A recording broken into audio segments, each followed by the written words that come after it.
재린 유치원 TV 구독과 좋아요를 눌러주세요. 안녕하세요. 제린이 유치원 3기 4반 엔젤인 펄슨팀의 박채희입니다.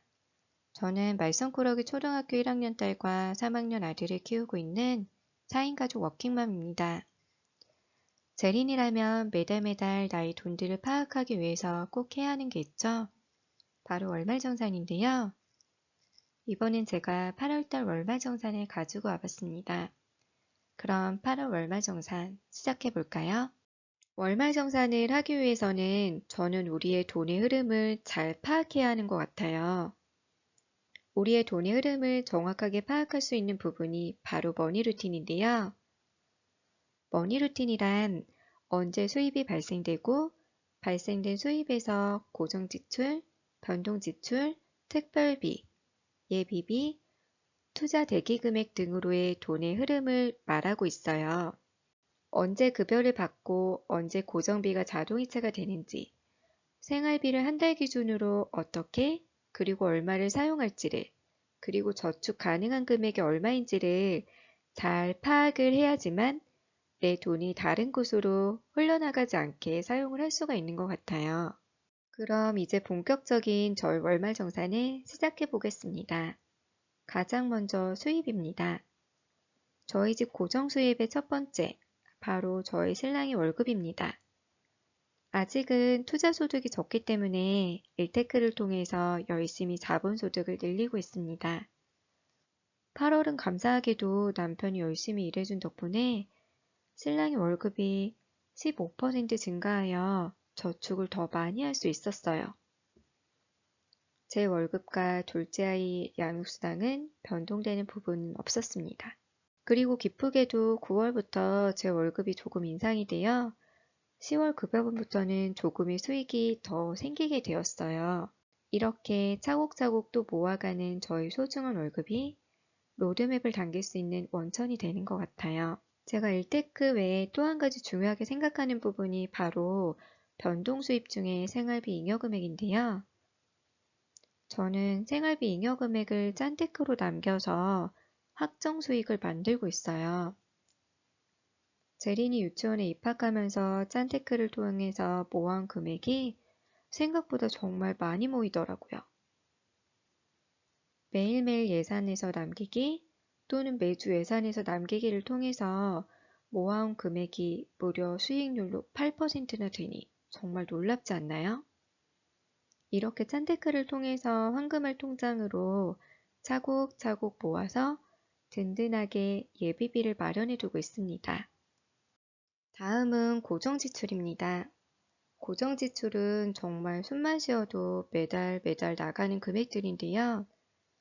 그래서 가장 줄이기 어렵지만 한번 줄어들면 또 줄어든 만큼 확정 수익이 되니 매달 매일 눈으로 줄일 수 있는 금액들을 점검해 보는 게 정말 중요한 것 같아요. 먼저 첫 번째로 관리비입니다. 저희 집은 중앙난방인 아파트이기 때문에 여름엔 줄일 수 있는 금액은 전기세와 수도세 부분인데요. 올해 정말 더운 여름이었지만 저녁 시간에만 에어컨을 틀어서 예산 대비 관리비가 적게 나올 수 있었어요. 그리고 통신비 부분입니다. 통신비는 핸드폰 4대와 인터넷, TV 요금인데요. 이번 달부터 시아버지 핸드폰 요금을 변경하면서 9월부터는 조금 더 줄어들 예정입니다. 신랑이 아직 핸드폰 약정이 남아있고 가족 할인이 묶여있기 때문에 지금 현재 알뜰폰으로 변경하기보다는 이 요금제를 유지하는 게 더 나은 부분이에요. 하지만 자주 확인을 하면서 조금 더 나에게 유리한 부분으로 매달 점검을 해볼 예정입니다. 그리고 예산은 초과하지 않았지만 이번 달 저의 고정 지출 중 채찍인 부분이 바로 주유비인데요. 저희 신랑이 출퇴근용으로 사용을 하고 있지만 유가가 계속적으로 상승했었기에 7월 대비 주유비 예산을 조금 더 많이 잡았었어요. 예산을 더 많이 잡다 보니 예산 안에서 사용해도 되는 부분이라고 생각을 하여서 조금 더 많이 사용을 했던 것 같습니다. 무려 지난달 예산보다 76,800원이나 더 많이 사용을 하였어요. 자동차 사용을 줄이면서 조금 더 아낄 수 있는 부분이었기에 이 부분은 이번 달 저의 채찍입니다. 다음 달에는 조금 더 절약하여 사용할 수 있도록 노력을 해볼 예정입니다. 다음은 변동 지출입니다. 아무래도 짠테크 수익을 낼 수 있는 부분이 바로 이 변동 지출 같아요. 저희 집은 4인 가족으로 한 주의 식비를 12만 원 정도 예산으로 세우고 있는데요.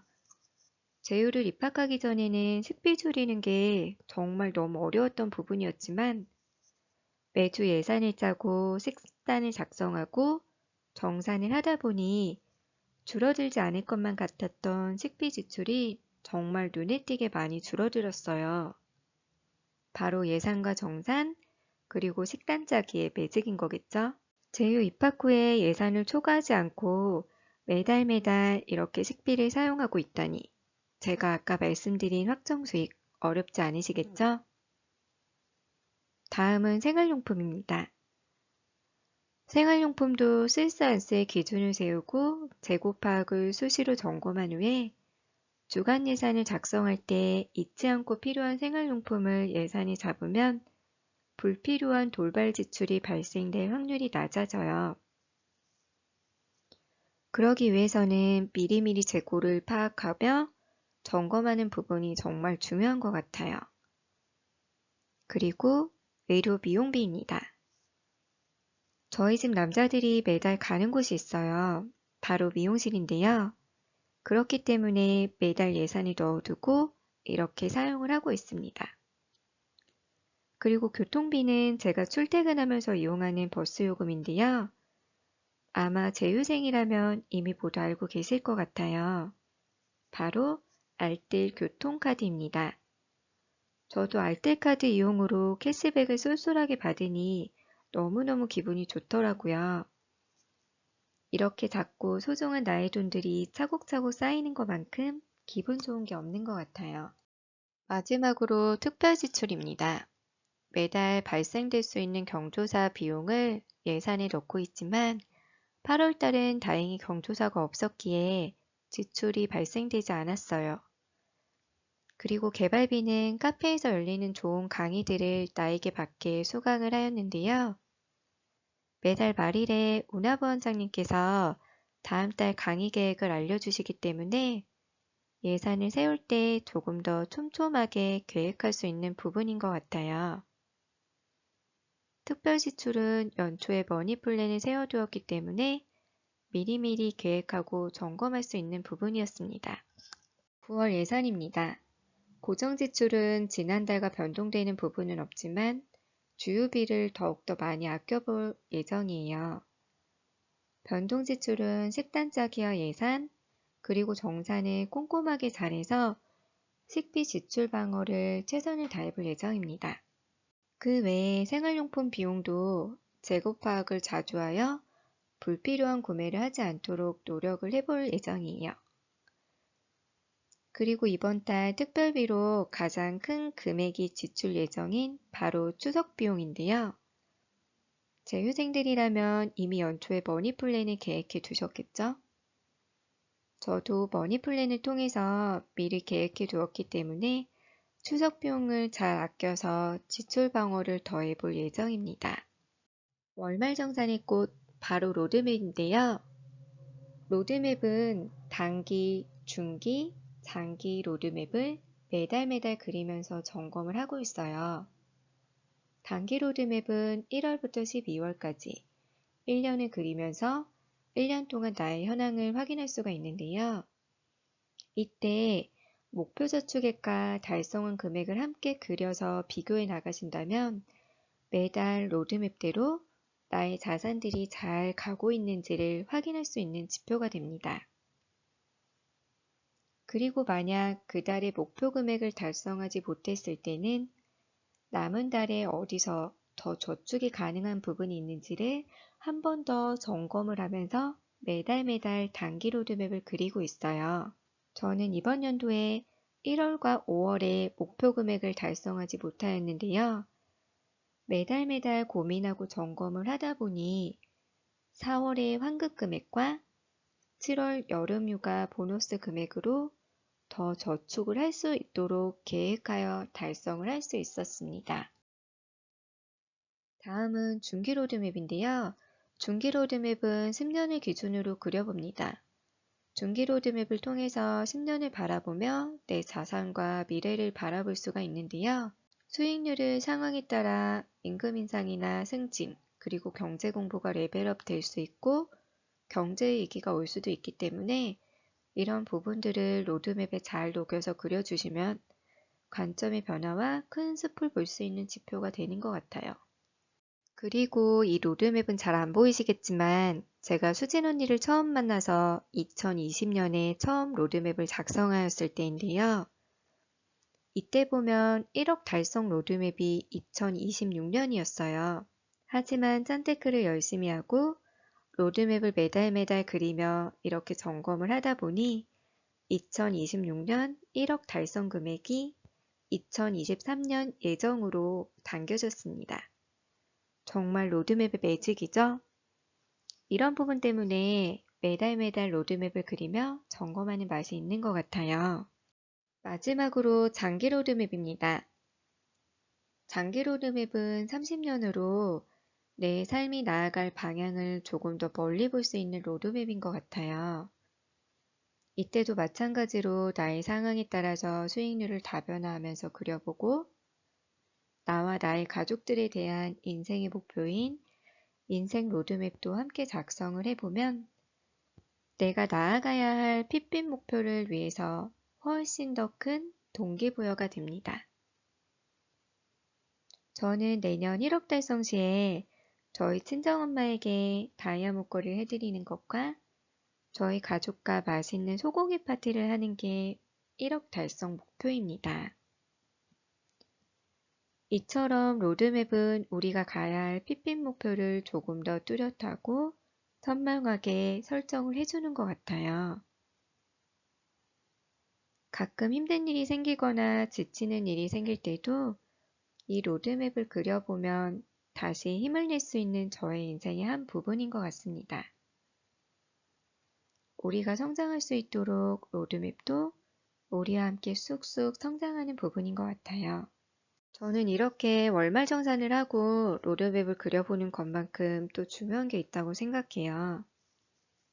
바로 스트레스 손잡이 찾기와 나만의 당근 소비인 것 같아요. 짠테크와 재테크를 매일매일 즐겁게 하면 좋겠지만 가끔은 힘든 날이 생기기도 하고 지치는 날이 생기기도 하는 게 당연한 것 같아요. 이럴 때 나만의 스트레스 손잡이를 만들어 두면 힘든 일도 잘 이겨낼 수 있더라고요. 내가 어떠한 일을 했을 때 기분이 좋아지는 일들을 메모해 두고 힘든 일이 생길 때 하나씩 해보면 속상한 마음들을 훌훌 털어버릴 수가 있습니다. 스트레스 손잡이와 어떻게 보면 비슷하지만 나만의 당근 소비 찾기도 굉장히 중요한 것 같아요. 저는 커피를 매우 좋아하는데요. 저에게 주는 당근 소비로 스타벅스 커피 대신에 매주 금요일 편의점 컵커피를 저에게 한 잔씩 선물로 줍니다. 나를 위한 당근 소비이기 때문에 한 주의 지침도 잘 이겨낼 수 있더라고요. 그리고 저희 집에는 또 한 가지 당근 소비가 있는데요. 바로 월말정산 후에 가족들과 배달 음식 또는 외식, 치팅데이를 갖고 있어요. 저도 아이들이 아직 어리기 때문에 맛있는 음식들을 사달라고 할 때가 종종 생기더라고요. 아이들과 한 달에 한 번 이렇게 외식데이를 정해두는 이유가 무분별한 지출을 막는 이유도 있지만 아이들과 약속을 잘 지키기 위한 이유도 있습니다. 이때도 그냥 외식을 하는 게 아니고 아이들과 한 달에 한 가지씩 약속을 정해두고 있어요. 예를 들어 아침밥 잘 먹고 등교하기, 학교 숙제 잘하기 등등의 약속을 정해둔 후에 월말정산하는 날 아이들과 함께 이야기를 나누며 한 달간 잘 지켰는지 이야기를 해보는 시간을 갖습니다. 아이들 스스로도 얼만큼 잘 지켰는지, 지키지 못했다면 그 이유가 무엇인지를 생각해보는 시간을 가질 수 있게 되더라고요. 그리고 다음 달 약속을 정할 때 한 번 더 다짐을 하는 시간이 된답니다. 그리고 신랑과는 월말정산과 로드맵에 대해서 이야기를 나누고 있어요. 얼마의 수입이 들어와서 얼마가 지출이 되었고, 목표 저축액과 달성 금액뿐 아니라 현재 우리가 로드맵대로 잘 가고 있는지를 이야기를 나누다 보면 신랑도 더욱더 큰 관심을 갖게 되는 것 같더라고요. 정산을 하기 전과 후에 가장 큰 차이점은 저는 무분별한 소비를 하지 않는 점인 것 같아요. 예전에는 아끼기는 했지만 뭔가 부족한 부분이 많아서 매달 예산 대비 딱 맞춰서 사용을 하거나 부족하거나 이런 달이 반복이 되었는데요. 쓸산스의 기준을 세워서 목표 생활비를 지키려고 노력하다 보니 신기하게도 매달 예산 대비 남는 금액이 발생되더라고요. 그리고 예전에는 아끼는 게 힘들었는데 저만의 기준들이 하나씩 생기다 보니 부원장님께서 말씀하시는 양치하듯 짠테크도 점점 가능해지는 것 같아요. 짠테크의 즐거움까지 함께 느낄 수 있는 것 같습니다. 이렇게 불필요한 지출을 하지 않고 짠짠하게 필요한 셀스에만 사용을 하다 보니까 로드맵이 점점 당겨지는 즐거움 때문에 더욱더 즐겁고 재미있게 짠짠하게 할 수 있는 것 같아요. 이것으로 8월 월말정산을 마치겠는데요. 아직은 부족한 점이 많지만 매달 성장하며 발전할 수 있도록 노력할 테니 많이 지켜봐 주세요. 우리 부처 언니들도 매달 자유스럽게 뭉근하게 월말정산 함께 하면서 재미있게 돈덕질 함께 해나가요. 감사합니다. 재린 유치원 TV 구독과 좋아요를 눌러주세요.